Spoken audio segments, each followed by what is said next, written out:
Hello, dear guests. I am delighted to be here today and present to you the main aspects of raising capital to help your business go international.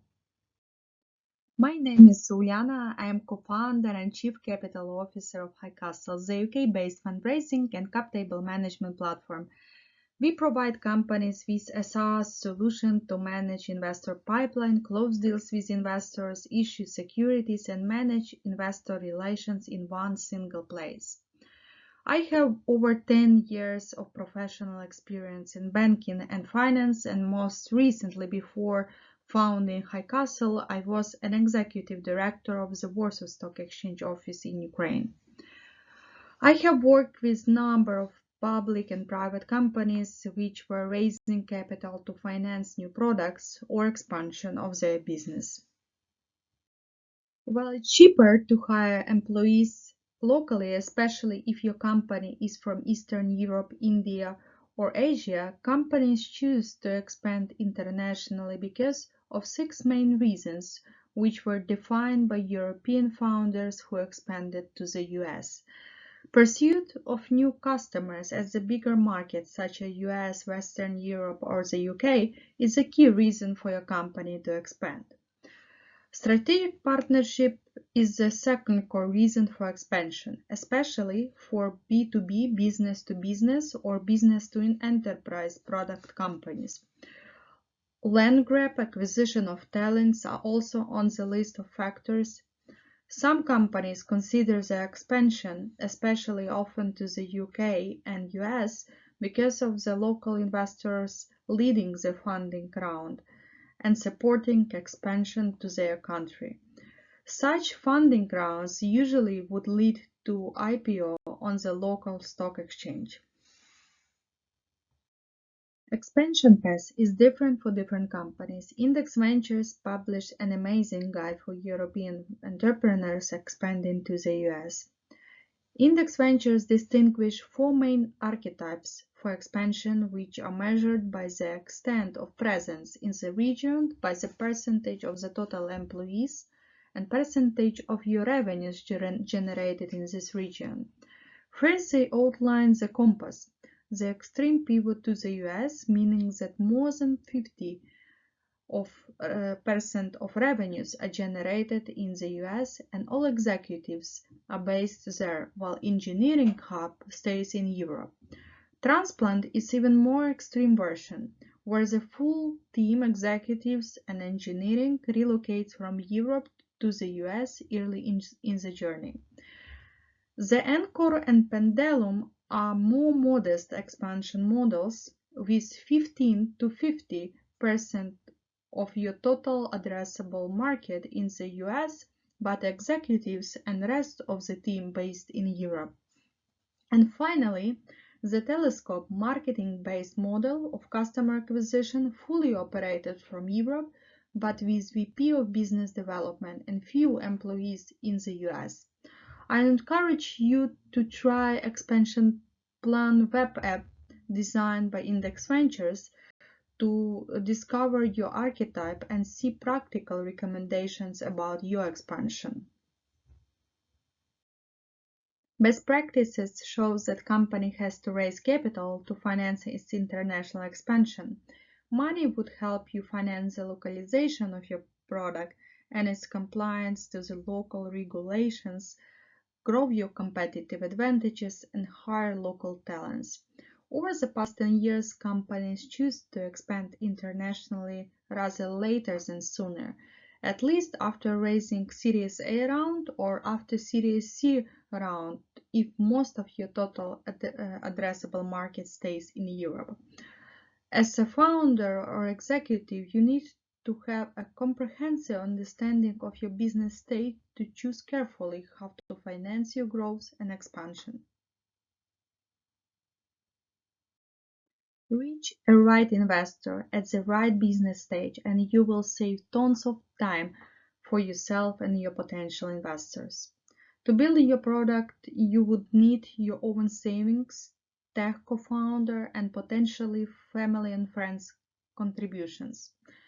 Companies on a pre-seed stage already have MVP, minimum viable product, and early users or customers. To raise up to 1 million at pre-seed stage, you should approach angel investors who have professional experience and personal interest in your industry. At this stage, you also can apply for grants or choose crowdfunding, but raising money from retail investors through crowdfunding is working significantly better for B2C, business to customers products, as such businesses are much easier for understanding by non-professional investors. To raise a seed stage investment from 1 to 5 millions, you need to have already about 15-20k MRR, monthly recurring revenue, and your product market fit have to be confirmed by users and its reviews at Trustpilot, Capterra, and different other sites. Now you can approach VCs and convince them by your traction. If you get to and close a seed funding, you are super lucky and hardworking entrepreneur, that's for sure. Series A is the first growth round of investments, which might be your first round for the expansion to closest markets. If you are raising Series B or later rounds, this means you're working at scale and raising money to go really international, I mean overseas. For that, you most likely will get local VC or private equity fund leading or co-investing in your funding round. Once you clearly evaluated your business stage and what investor type does it fit, fun begins as you start to manage your investor pipeline. Usually companies do it on spreadsheets, but as digitalization era is taken over, more companies choose HighCastle or similar virtual deal rooms to create a list of potential investors, make the distribution of your investor proposal, and after a successful meeting with a number of investors, finally proceed to completion stage. The earlier stage you are, the more rejections you will get, but you just need to keep going searching for prospects and where possible introduction to the investors who are right fit for your business stage. And remember, only right fit for your stage. Cold emails distributions is also okay, as long as you personalize most emails, referring, for example, to LinkedIn connections, some activities of specific investors, for example, his article on a blog.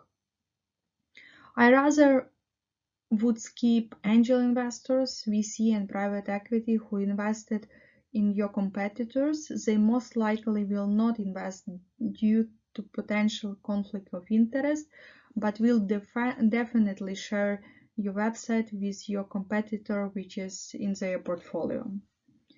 When you get to the due diligence stage with an interested investor, you will be asked to share your cap table and bank statements, which you can do, for example, automatically through the deal room on HighCastle. Once the agreement is signed, you can proceed to issuance of shares in 4 simple steps. The first step is to issue board resolution. Board resolution, which is signed by directors of a company, should confirm the issuance of the shares to specific investors. And the second step would be to submit CH01 form, return of allotment of shares. And this is UK-based form, but there are similar forms in each country. A third step would be to update a company's shareholder register, or in the UK it's called Register of Members, and it's a responsibility of a director of a company to maintain this register up to date. And the fourth very important step would be to distribute share certificates within 2 months of the issuance of your shares to investors. During the life of your company, you will decide to issue different type of securities. Usually companies issue different type of ordinary shares at different funding rounds, ordinary A, ordinary B, ordinary C, or for example convertible notes at really early stage of a business. Some VC may ask you for preferred shares, which would provide them with liquidation preference and what is even worse, with participation rights. Preferred shares with 2 times multiple is kind of double debt for your company. If you happen to end up with VC holding preferred shares, so it's most always would be a result of funding round closed at valuation which is too high for your stage. Another very interesting instrument is an equity options. Equity options is a good tool to motivate your employees and advisors by granting them options to buy your company shares at the IPO event at a strike price, fixed price, at valuation as of today. And debt instruments are issued usually by more traditional businesses at later stages. At the IPO event, different shares of company will be converted into ordinary shares in order to unify a price of shares at the secondary market. As your company grows, the corporate responsibilities and tax reporting become more and more complex, and very likely you would need an accountant or CFO in your new market to maintain the compliance. Let me cover 4 main aspects of directors' work to maintain the corporate compliance. The first one is to keep your company registers up to date. As a company director, you have to maintain the register of secretaries, register of directors, register of members, it's your shareholders, register of applications and allotments, which is a result of your funding round, register of persons with significant control. The second aspect of responsibilities is to keep your finance and accounting records up to date. And actually you can be fined if you're not doing it correctly. So for that reason, company directors usually would utilize a Xero or QuickBook or other software which helps them to maintain this company accounting records. The third aspect of your responsibilities is to submit a company house filings or changes about your company. And similarly to UK, you will have a respected authority in your new market to submit these filings. So among those filings, you need to inform company house about changes to your persons with significant control, changes to your structure. As we said before, it's also CH1 form informing about company house about new issuance of shares. You need to update company house about changes to your name, your address, even your accounting reference date. And you also need to inform company house about new appointments of directors and secretaries, and on annual basis submit a confirmation statement. While during the year, company directors are responsible to maintain the register of shareholders and record any transfers of shares or other securities. Confirmation statement with whole list of shareholders and transactions is mandatory for submission only once per year. If your company is with long list of shareholders and transfers, so confirmation statement could be a real nightmare for you. Therefore, more CFOs and directors now utilize cap table management software to maintain the cap table synchronized with your registers fully automatically and connected very often with the company house filings system online. So the other aspect of your responsibilities as a director of a company would be to pass board resolutions. So with your board of directors, you will pass a resolution about change of the company name, removal of appointment of the director, changes to your articles of association, and basically any important decision have to be recorded through the board resolution in your company. Because of the whole complexity of maintaining equity, debt securities, and options and compliance, more and more companies choose to migrate their cap table and consequently register of shareholders to the digital platforms. While it's not popular among companies at their early stage, but closer to your institutional funding round, you will start to model scenarios and get your current cap table ready, as you will be asked to disclose it at the due diligence stage of investment. Investors love to see companies' records properly organized and accessible in a digital format. Platforms such as HighCastle allow company officers to automate share transfers, options vestings, and exercises, distribute share debt and option certificates.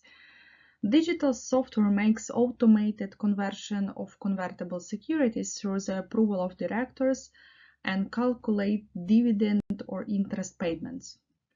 Sounds amazing, right? But it's actually true, in cap table management software revolutionize CFOs, accountant, and lawyers' work the same way as CRM automated and revolutionized the work of the sales team.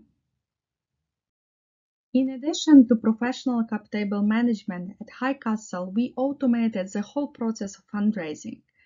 Issuer has investor pipeline manager, investment deal room with legal templates, e-signing and access management for documents, and even direct issuance of securities to the cap table really in 2 clicks.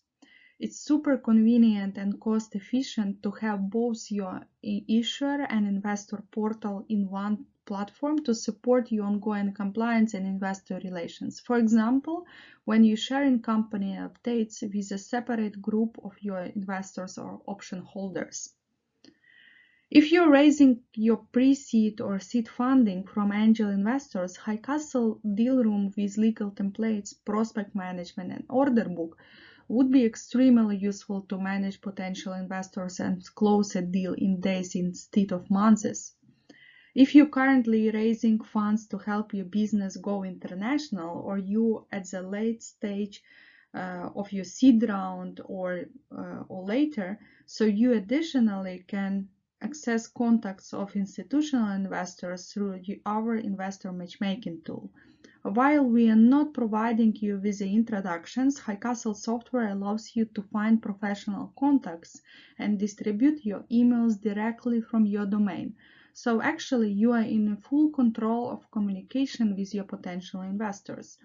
You are the one to impress them with your traction, your growth opportunities, and transparency provided through your digitalized deal room. I welcome you to visit HighCastle to explore a number of our free and paid tools for growing companies at different stages.